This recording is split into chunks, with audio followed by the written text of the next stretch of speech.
This is episode 78 of the Know Your Place podcast. On this week's episode, we talk about hidden walkability in Lexington and Louisville, Kentucky. Stay tuned.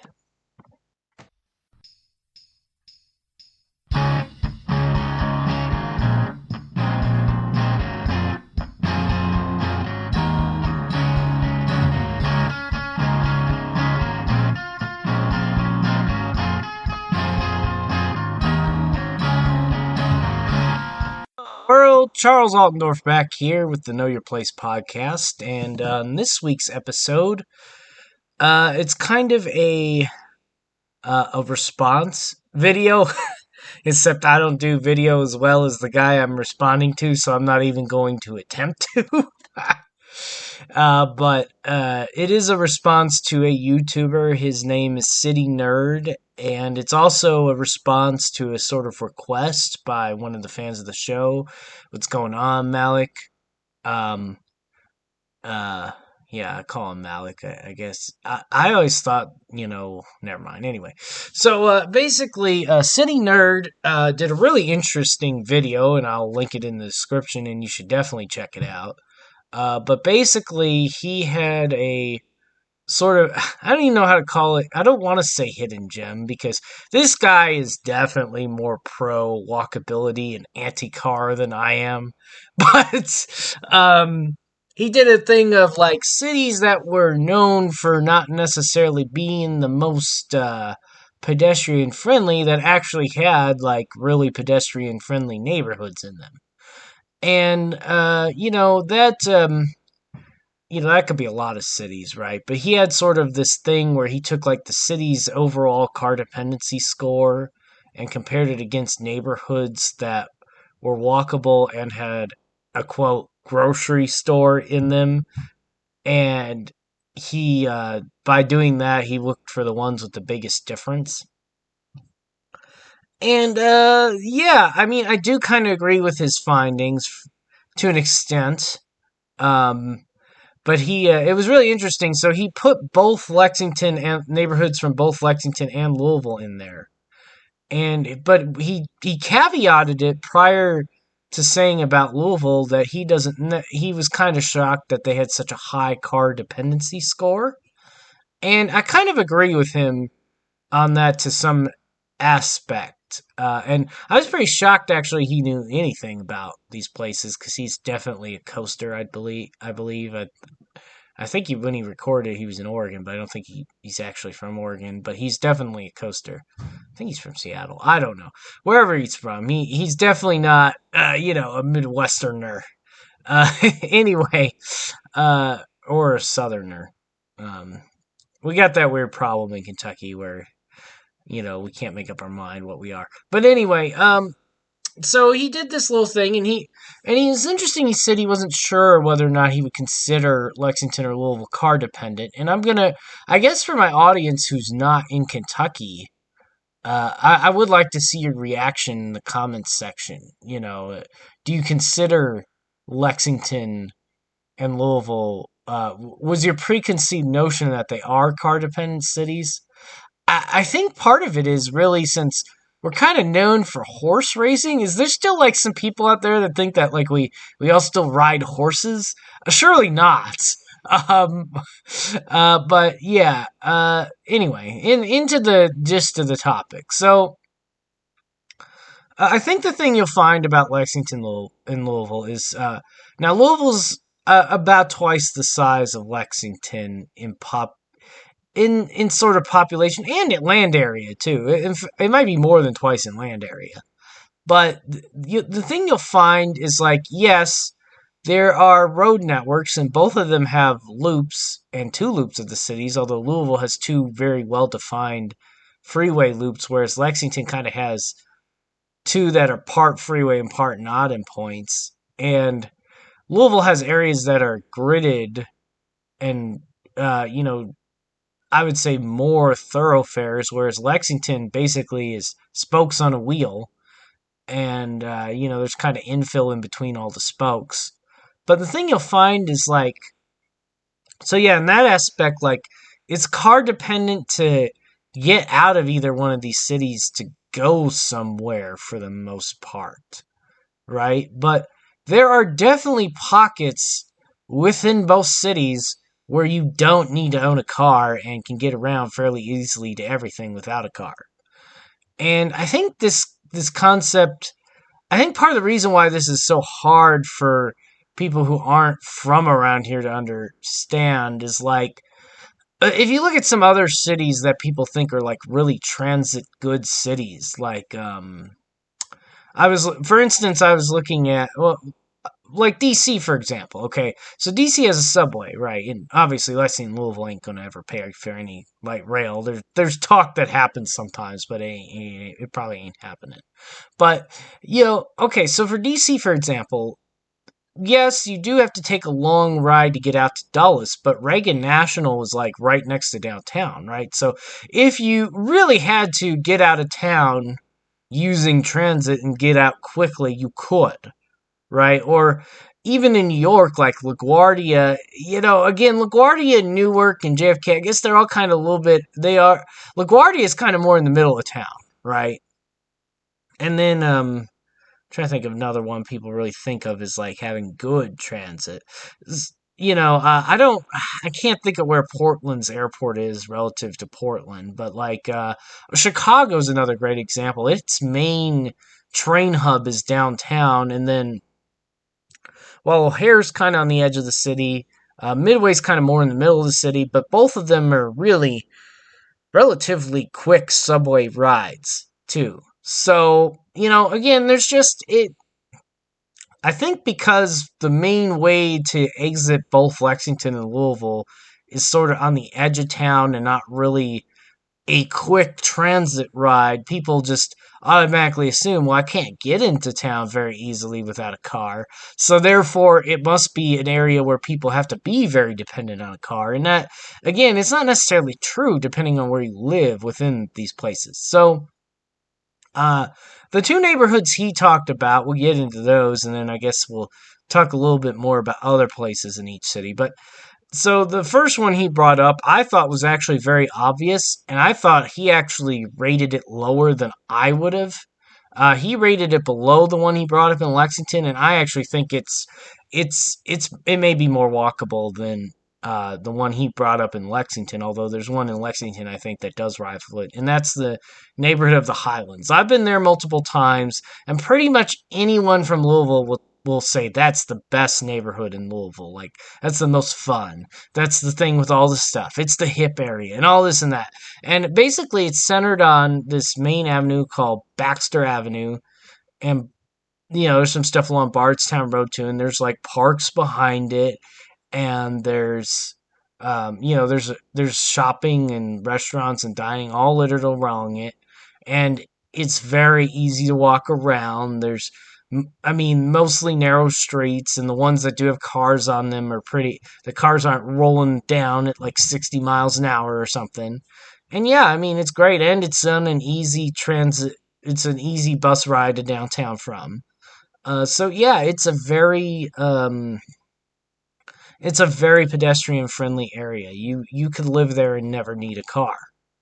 And, it's nice. It's nice, and it has a fair bit more of density maybe than I'd say these areas in Lexington I'm gonna bring up, but um, you know, it's a good little spot. It's a good little spot, and like I said, it was kind of weird to me that like I don't know that I understand why probably both Lexington and Louisville get high car dependency scores, but like yeah, you absolutely could live in the Highlands without ever using a car. Like, it wouldn't be hard to. Yeah, especially now in this day and age where stuff gets delivered to your door a lot. So, anyway, yeah, the Highlands is definitely one. And the other thing that's interesting about Louisville in particular is it's actually cut up not by, Lexington's cut up in a different way. Louisville's kind of cut up by railroad tracks and freeways. So, like, there's other neighborhoods that had to become self sufficient, like the Highlands, because there just isn't an easy connection to another part of town. And if you live within the center of those areas, you definitely you can get by without having a car. And I think if I remember, I have some friends that live in, I think the name of the neighborhood's like Butchertown or somewhere. That's right off of downtown by the new soccer stadium. And again, there's a neighborhood like called Clifton that has a lot of stuff in it, but I think his one thing was you had to be able to get to a grocery store, and I'm not exactly sure there's an easy access grocery store. Now, I know out on the east end of town, for a while, my parents lived near uh, the area where they're like the Paddock Shops area, and I think there's a grocery store in there. And yeah, if you live there, you could walk and never need a car, but it would be hard to get into downtown if you, for some reason, needed to get into downtown. It would take a little while. So again, there are definitely parts that are not very car dependent. And then, oh yeah, St. Matthews, of course, is completely self-sufficient. If you lived in the middle of St. Matthews, but that's technically its own entity and not part of Louisville, um, you wouldn't need a car in the middle of St. Matthews. Um, so, but yeah. Anyway, most of there's little pockets, like I said, because of the way Louisville's split up, that you don't need a car. And I think there are cities out there in America that are definitely more car dependent. Sidewalks don't connect. There's no. The thing is, some of these neighborhoods, they almost have like a square thing. Now, Cincinnati's got more of these like that, but they almost have a square thing. So you are like self-sufficient from the other parts of town more so than you are in other cities. But again, I haven't spent as much time in some of these neighborhoods. I also would spend a lot of time down over in Valley Station, and if you lived like right next to the Meyer in Valley Station, well, heck, you wouldn't need a car either. So I think the other thing is like these areas that are less car dependent in Louisville are in Lexington may not be as glamorous as like what people are used to in somewhere like New York or DC. So that's also probably why they get dinged some. But like, yeah, I mean, once again, I hate to harp on this, but like you wouldn't really need a car at these areas. You could get around fine. Um, it just, you may be walking for 20 minutes, you may have to walk for 5 minutes all the way to the end of the parking lot of the Kroger and out of it to get back to the street, but, it is what it is. Now, as for Lexington, so this was kind of really wild. This threw me for a loop. So when he was going to bring up a walkable neighborhood in Lexington, I immediately assumed he was going to bring up Chevy Chase because that's the neighborhood everyone who lives in Lexington talks about, and everybody lives near. I mean, it's got Woodland Park right next to it. It's got the big fancy Kroger in the middle of it, and there's offices in it. There's everything. You literally would never need to leave Chevy Chase if you grew up there. Right? You could even walk to the university from there. You could get like a doctorate and never leave that neighborhood. Which, that's kind of crazy. You can get a doctorate and never leave that neighborhood. But I think the reason why he didn't bring it up, and again, I don't know what the scores thing is all these neighborhoods he brought up on there, you could still get a house for like 300K or less, and I don't think there's any in Chevy Chase that you could get less than that aren't like completely run down shacks. I mean, you can definitely rent in a fourplex with people, for a reasonable amount of money, but yeah, like the actual you own your own homes around there, yes, they're very steep and expensive. So that might have been why it wasn't mentioned. But the neighborhood he mentioned, he called it South Hill, and he was talking about this area um, on Maxwell and High Street, sort of um, south of downtown, and you know, historic South Hill. That's what the moniker was. It's off of Maxwell High, bounded by Limestone and Broadway. I mean, absolutely. And what really bolstered this area was Target, of all people, decided to come in and do a little urban Target experience there and stuck it in a regular street corner. And it has a little bit of a grocery store thing in it. And I mean, my goodness, does that bolster that area? Because that was the one thing that area was missing, was there was not a grocery store. Because every time they tried to put one in, like a mile or two to the south in the shopping center there, it would fail. They had like three different ones fail. But I think because this one's got a little bit of a lower impact to it, it's not as much overhead, that the Target survives well. And it's got all the selection of a Target, just on sort of a smaller scale. Like instead of 10 things of something in it, there's like 5 or whatever. But yeah, I mean, there you're next to a hospital, a Target, and you're right off of downtown.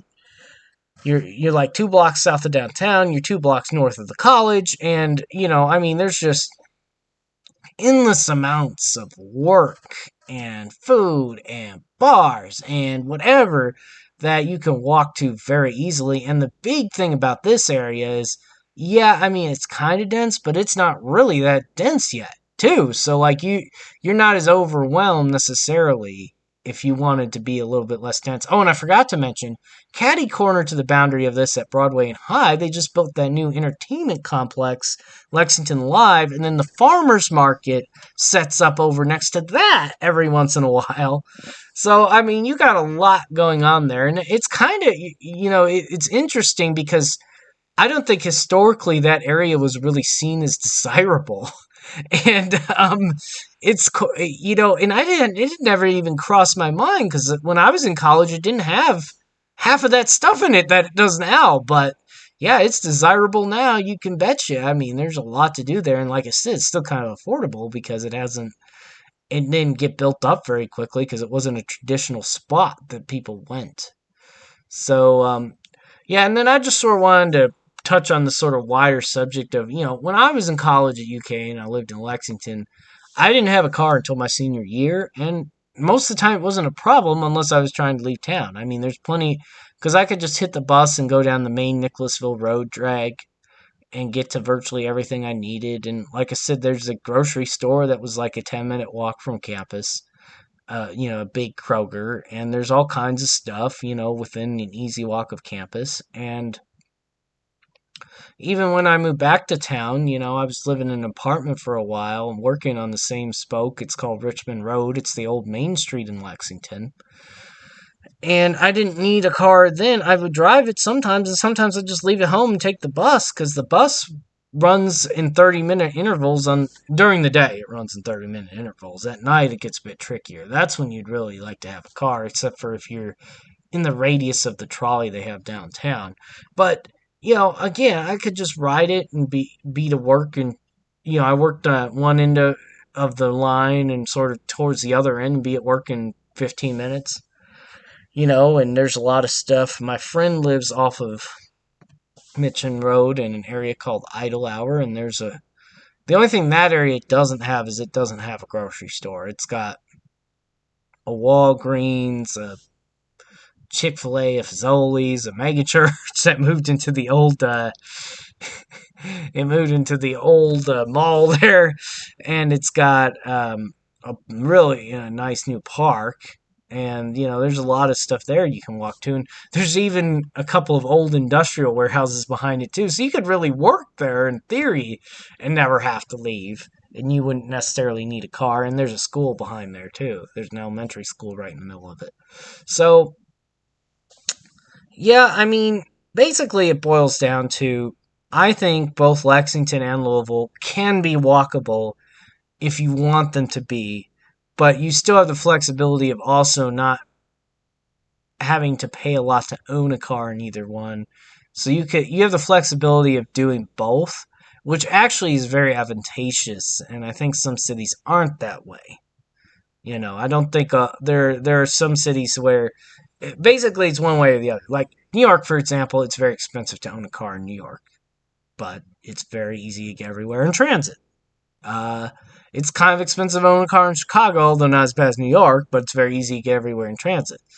I think Lexington Lexington and Louisville both have a good mixture of it, but you have to you'd have to live in certain parts of town. I now live outside, barely outside of Lexington, so I do use a car. But even then, you know, if I could get a lift into town, I wouldn't need one once I was there. I just know where to go, or I wouldn't need one once I got into town. So, yeah, I think you could find areas. You just have to be willing to pay perhaps a little bit more in housing, and be sort of flexible about how exactly you would do it. But they are not. I think they got a misnomer. I think they were labeled a little bit too harshly car dependent, like he said, and I don't think they quite are as bad. Anyway, let me know what you think in the comment section. Did you think Lexington and Louisville were car dependent cities? Do you have experiences in them that make you say, no, you definitely need a car to live in these cities? Let us know. Talk to you all later, and thanks to the City Nerd and Malik for the interesting topic. Bye. Check out the Know Your Place podcast on SoundCloud at soundcloud.com/knowyourplacepodcast, all one word, or on Facebook at facebook.com/knowyourplacepodcast, all one word. And we will be coming soon to YouTube and iTunes, and maybe another social media platform near you. Special thanks to my wife, Sarah, and Jay Graff for the riff.